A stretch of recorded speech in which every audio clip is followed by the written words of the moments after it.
Morning student. मैं ममता शर्मा आदर्श बाल उच्च माध्यमिक विद्यालय में हिंदी अध्यापिका आप सभी लोगों का ऑनलाइन क्लास में हार्दिक स्वागत एवं अभिनंदन करती हूँ। आज हम अपनी पाठ्य पुस्तक वसंत भाग 2 के से पाठ 9 का अध्ययन कर रहे थे, जिसका हमने एक भाग का तो अध्ययन कर लिया था। आज हम इसके दूसरे भाग का अध्ययन करेंगे। तो आप सभी स्टूडेंट अपनी बुक और पेंसिल निकाल लीजिए ताकि हम महत्वपूर्ण बिंदुओं को रेखांकित कर सकें। अब तक हमने जो पाठ पढ़ा था उसमें हमने पढ़ा था कि माधव दास एक धन संपन्न व्यक्ति रहता है। वह एक दिन उसके बगीचे में एक चिड़िया आकर बैठ जाती है।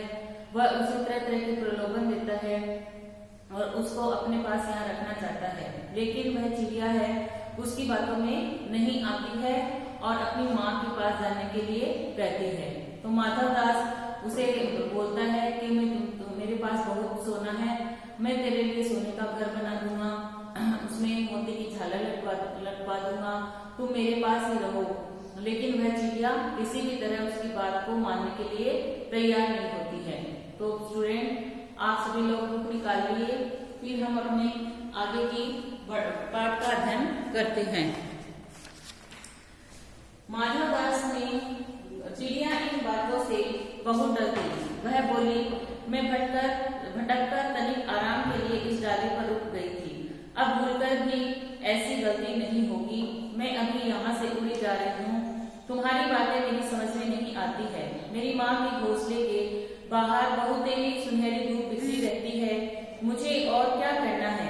2 दाने माँ ला देती है और जब मैं पर खोलने बाहर जाती हूँ तो मेरी माँ मेरी बाट देखती रहती है। मुझे तुम और कुछ मत समझो, मैं अपनी माँ की हूँ। चिड़िया को जब वह माधव दास तरह के प्रलोभन देता है तो वह बहुत डर जाती है और कहती है कि मैं तनिक भटक गई थी और यह थोड़ी सी देर में आराम करने के लिए यहाँ डाली पर रुक गई थी, पर अब मैं भूलकर भी ऐसी गलती नहीं करूंगी, क्योंकि तुम्हारी बातें हैं वो मेरी समझ में नहीं आ रही है और तुम कह रहे हो कि मैं मेरे पास बहुत सोना है, मोती है, तुम्हें बहुत सुंदर घर में बनवा दूंगा। तो वो कह रही है कि मेरी माँ के घोंसले के पास बहुत देरी सुनहरी धूप बिखरी रहती है। मुझे और क्या करना है? 2 दाने माँ ला देती है, मैं उसको खा लेती हूँ और जब मेरा मन होता है तो मैं पर खोलने के लिए बाहर देखती हूँ और मुझे कुछ नहीं चाहिए, मुझे अपनी माँ के पास जाना है। आगे बढ़ते हैं। माधव दास ने कहा, बोली चिड़िया, तुम कहाँ रहती हो? तुम मुझे नहीं जानती हो। चिड़िया, मैं माँ को जानती हूँ, भाई को जानती हूँ, सूरज को और उसको धूप को जानती हूँ, घास, पानी और फूलों को जानती हूँ। महामान्य, तुम कौन हो? मैं तुम्हें नहीं जानती। माधव दास, तुम भोली हो चिड़िया, तुमने मुझे नहीं जाना, अब तुमने कुछ नहीं जाना। मैं ही तो हूँ सेठ माधव दास। मेरे पास क्या नहीं है, जो मांगो मैं वही दे सकता हूँ। माधव दास ने कहा कि भोली चिड़िया, तुम कहाँ रहती हो? क्या तुम मुझे नहीं जानती कि मैं ही सेठ हूँ? तो वो चिड़िया कहती है कि क्या तुम सेठ हो? मैं तो मेरे पास तुम सेठ हो तो, लेकिन तुम्हारे पास तो सब कुछ है, मेरे पास तो कुछ नहीं है और तुम तो मुझे मैं जो मांगूंगी तुझे देने के लिए तैयार हो, तो फिर तुम मेरे जैसे को क्यों रखना चाहते हो? तो वो बोलती है कि इतनी छोटी सी बात के लिए आप मुझे क्यों रखना चाहते हो, मुझे जाने दीजिए। माधव दास, चिड़िया तू मेरी अनजान है, मुझे खुश करेगी तो तुझे मालामाल कर सकता हूँ। चिड़िया, तुम सेठ हो, मैं नहीं जानती सेठ क्या होते हैं, पर सेठ कोई बड़ी बात होती होगी। मैं समझ ठहरी। माँ मुझे बहुत प्यार करती है, वह मेरी राह देखती होगी। मैं मालामाल होकर क्या होगी? मैं नहीं जानती। मालामाल किसे कहते हैं? क्या मुझे वह तुम्हारा मालामाल होना चाहिए? चिड़िया कहती है कि तुम सेठ हो, सेठ किसे कहते हैं मैं तो ये तो नहीं जानती, और तुम कहती हो कि ना मैं तुम्हें मालामाल कर दूंगा, तो मैं मालामाल होकर क्या होगी? मैं नहीं जानती कि मालामाल कहते किसे हैं और क्या मुझे वह तुम्हारा मालामाल होना चाहिए? सेठ, अरे चिड़िया, तुझे बुद्धि नहीं है, तू सोना नहीं जानती। सोना उसी की जगत को तृष्णा है वह सोना मेरे पास ढेर का ढेर है, तेरा घर समूचा सोने का होगा। ऐसा पिंजरा बनवाऊंगा कि कहीं दुनिया में न होगा, ऐसा कि तू देखती रह जाए। तू उसके भीतर थिरक फुदक कर मुझे खुश करियो, तेरा भाग्य खुल जाएगा, तेरे पानी पीने की कटोरी भी सोने की होगी। वो सेठ कहता है कि अरे वो चिड़िया तो नहीं जानती सोना किसे कहते हैं। सोने की तो ये सारा संसार है, जगत है, इसको सोने की तृष्णा है और तू उसके लिए मना कर रही है, क्योंकि मेरे पास तो ढेरों का ढेर है, वो सोना है। मैं तेरा घर है वो समूचा कर सोने का बनवा दूंगा और ऐसा पिंजरा बनवाऊंगा कि कहीं दुनिया में ऐसा न होगा, और ऐसा तू देखती रह जाएगी कि तू उसके भीतर है, वो थिरक फुदक कर कितनी खुश होगी। उसमें तेरे लिए सोने की ही कटोरी भी रखवाऊंगा, वो भी सोने की होगी। इस तरह वो माधवदास उस चिड़िया को प्रलोभन देता है।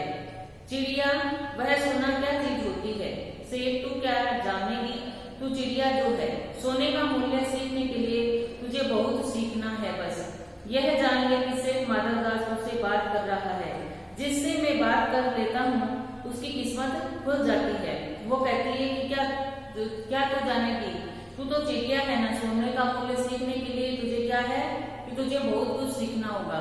और बस तू यह जान ले कि तू सेठ माधवदास की दूसरे बातें कर रहा है, और जिससे मैं बात कर लेता हूँ उसकी है किस्मत है वो खुल जाती है। तू अभी जग का हाल नहीं जानती।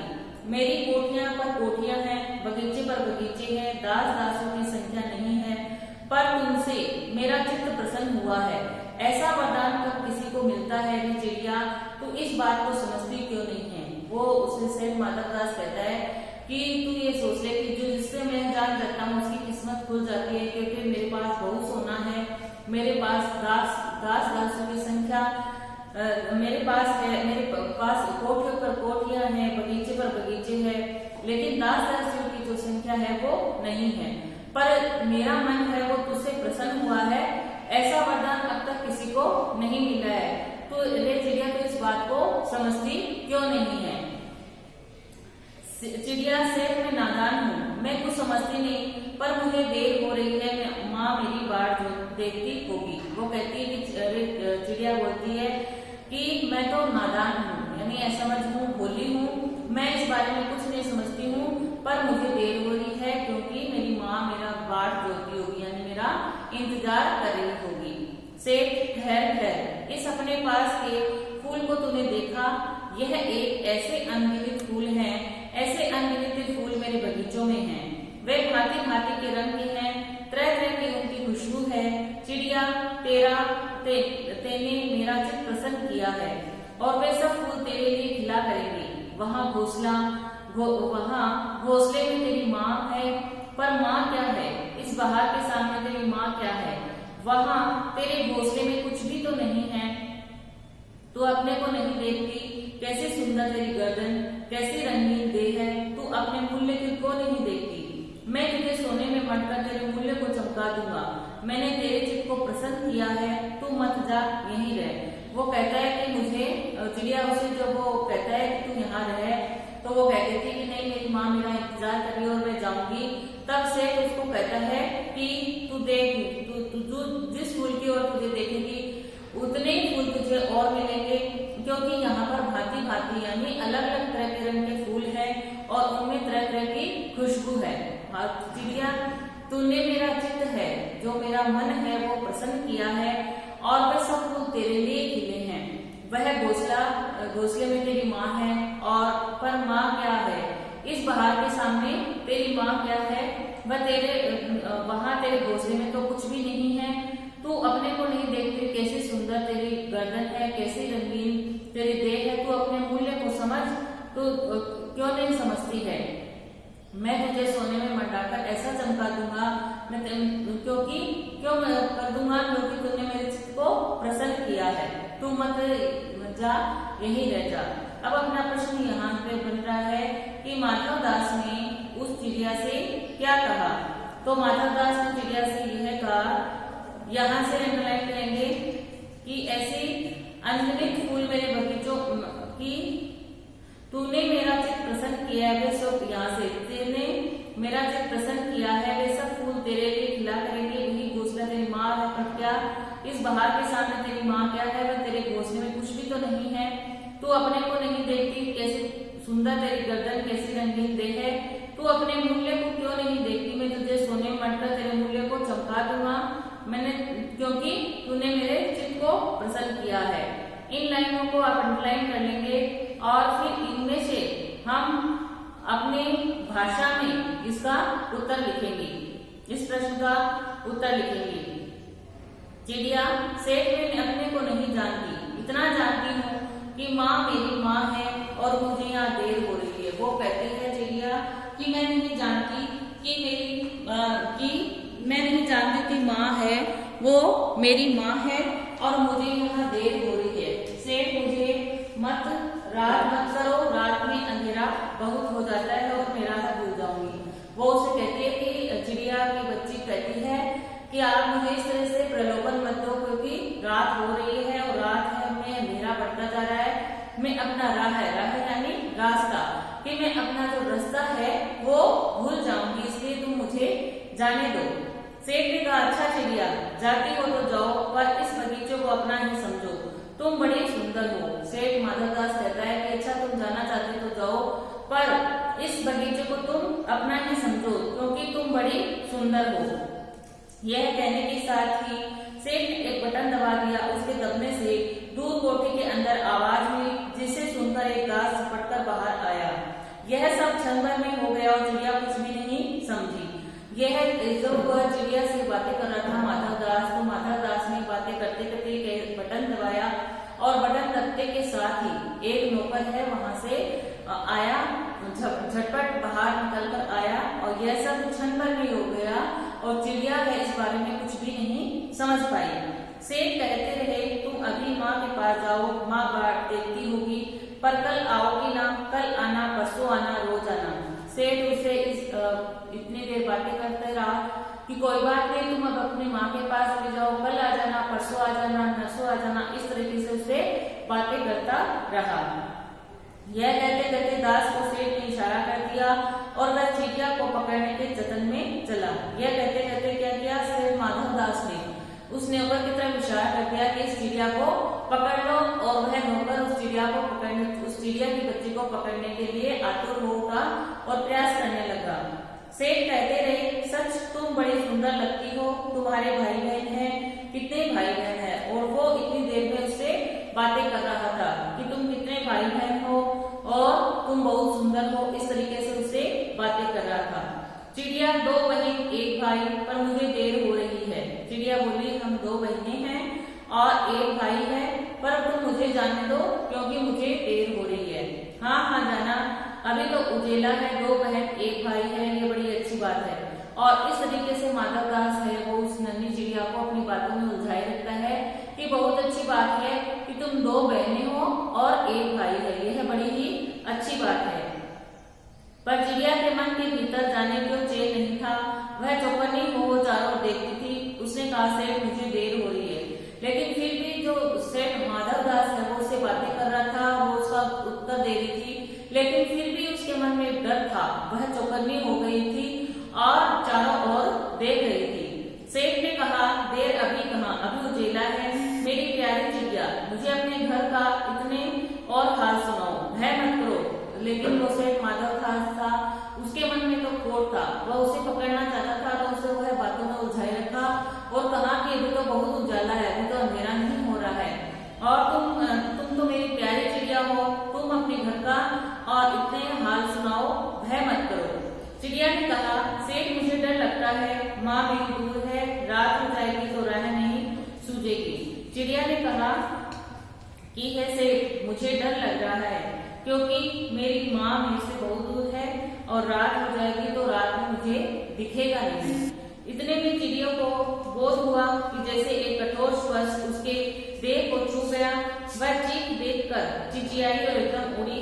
नौकर के फैले हुए पंजे में वह आकर भी नहीं आ सकी। इतने में उसे बोध हुआ, वह सेठ माधवदास से बातें कर रहा था, तो उसे लगा कि एक कठोर स्पर्श है उसके देह को छू गया।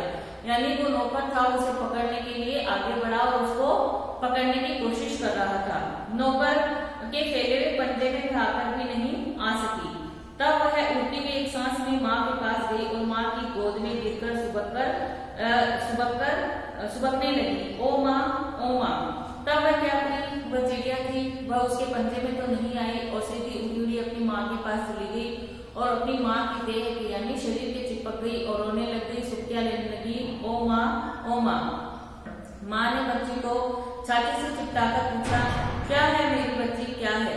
पर बच्ची कांप कांप कर माँ की छाती से और चिपक गई, बोली कुछ नहीं, बस सुबकती रही, ओ माँ, ओ माँ।